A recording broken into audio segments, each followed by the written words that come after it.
Hello everyone, I hope you all are happy and healthy. So I welcome you to the channel. It's awesome learning. आज हम पढ़ने वाले हैं error analysis and related aspects of learning and teaching in maths pedagogy. Right? तो maths pedagogy की next class रहने वाली है आपकी. Right? So basically हम पढ़ने वाले हैं error analysis के ऊपर. तो किस तरीके से आप maths में error को analyze करेंगे. So पहली बात है कि आप identify करेंगे common errors. ठीक है?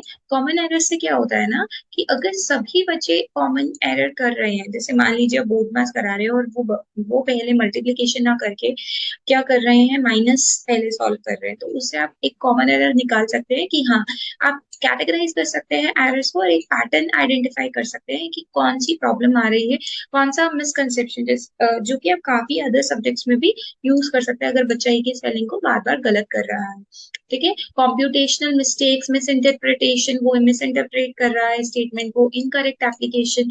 ठीक है, तो इस तरीके से आप पहली बार कॉमन एरर्स को आइडेंटिफाई करके एरर को एनालाइज करके उसको दोबारा से रिकरेक्ट करवा सकते हैं और बच्चे को समझा सकते हैं कि दिस इज द एरिया जहाँ पे वो इम्प्रूवमेंट की जरूरत है।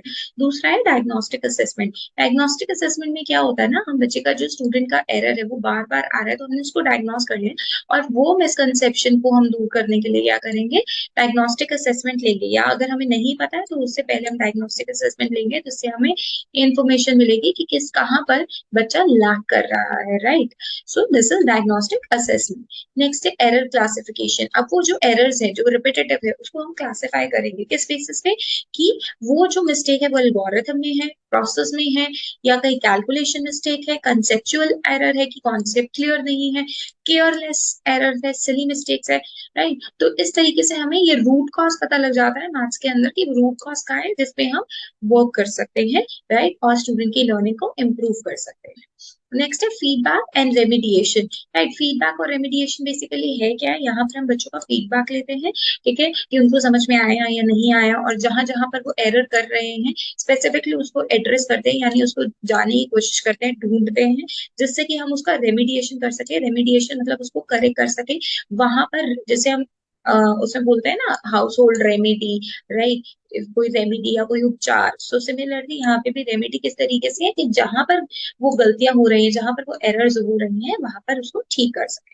राइट, नेक्स्ट है हमारा इंडिविजुअलाइज इंस्ट्रक्शन। अगर बच्चे को नहीं समझ में आ रहा है तो हम उसे इंडिविजुअलाइज इंस्ट्रक्शन भी देंगे bye identifying the specific needs. उसकी क्या नीड है, it helps teacher differentiate instruction. तो यहाँ पर टीचर अलग से इंस्ट्रक्ट करेगी, मतलब उसका जो वे ऑफ इंस्ट्रक्शन है वो अलग होगा टू अदर्स, बिकॉज हर बच्चे की जो नीड्स होती है वो अलग होती है। सो हम यहाँ बोल सकते हैं ताकि उसके स्पेसिफिक मिसकंसेप्शन जो वो कंप्लीटली खत्म हो सके। राइट, और हर बच्चे के अकॉर्डिंगली इंस्ट्रक्शन टेलर्ड करी जाएगी या इंस्ट्रक्शंस बनाई जाएंगी। राइट, सो इस तरीके से हम एरर को एनालाइज कर सकते हैं। राइट, नेक्स्ट है रिफ्लेक्टिव टीचिंग। रिफ्लेक्टिव टीचिंग में क्या होता है कि आपने एक कॉन्सेप्ट पढ़ाया, उस कॉन्सेप्ट को पढ़ाने के बाद आपने कुछ क्वेश्चंस पूछ लिए बच्चों से, और क्वेश्चंस पूछने के बाद 5 में से अगर 2 ही बच्चे उसको आंसर कर पाए, इट मीन्स कहीं ना कहीं वो टीचिंग में कोई ना कोई कमी है। तो basically that is reflective teaching. तो यहाँ पर हम एरर को एनालाइज कर लेते हैं जिससे कि टीचर क्या करेगी, रिफ्लेक्ट करेगी ऑन इंस्ट्रक्शनल प्रैक्टिसेस। तो और वो पॉसिबल रीजन ढूंढ सकते हैं कि स्टूडेंट ने एरर क्यों किया। अगर उसकी टीचिंग मेथड्स में कहीं कमी है तो उसको रिफाइन करेगी, ठीक है, कोई अल्टरनेटिव अप्रोच ढूंढेगी सो दैट वो बेटर तरीके से स्टूडेंट्स की नीड्स को फुलफिल कर सके, जो कि उसकी इम्प्रूवमेंट में हेल्प करेगा। राइट, तो this is again a reflective teaching method of error analysis in maths pedagogy. Right, so the next is curriculum design and sequencing. तो करिकुलम डिजाइन करते हुए भी एरर एनालिसिस जो है एक तरीके का इंसाइट प्रोवाइड करता है हमें कि हम कॉमन डिफिकल्टीज जो आ रही हैं बच्चों को, या कॉमन मिसकंसेप्शन है, राइट, उसको इनकाउंटर कर सके, उनको समझ सके, उनको देख सके, और इस तरीके से करिकुलम को डिजाइन करे कि पहले सिंपल से एब्स्ट्रैक्ट की तरफ जाए मैथ्स में। ठीक है, और जो बच्चों के एरर हैं वो जब बनते हैं, जब होते हैं, तो उसकी रिपीटेटिवली, मतलब मिस्टेक्स, जब हम करिकुलम बना रहे हैं तो बहुत सारी एक्सरसाइज के क्वेश्चंस डालें सो दैट हमें और हर तरीके के क्वेश्चन हो करिकुलम डिजाइन करते हुए, जो सीक्वेंस हो वो इजी टू डिफिकल्ट के वे में हो। राइट, जिससे हमें ये क्लियर हो जाए कि कौन से क्वेश्चंस जो हैं वो बच्चों को कमी के अंदर कमियां निकलवा रहे हैं, यानी जो चीजें समझ में नहीं आ रही हैं, और कौन सी चीजें ऐसी हैं, कौन से क्वेश्चन ऐसे हैं जो उनको अच्छे से क्लियर है. So I hope you get the concept of error analysis and related aspects of learning and teaching, right? So if you like the video, do like it and subscribe the channel. Thank you so much for watching, and for online preparation and notes, you can mail on the ID learnerdipali13@gmail.com. Thank you so much for watching.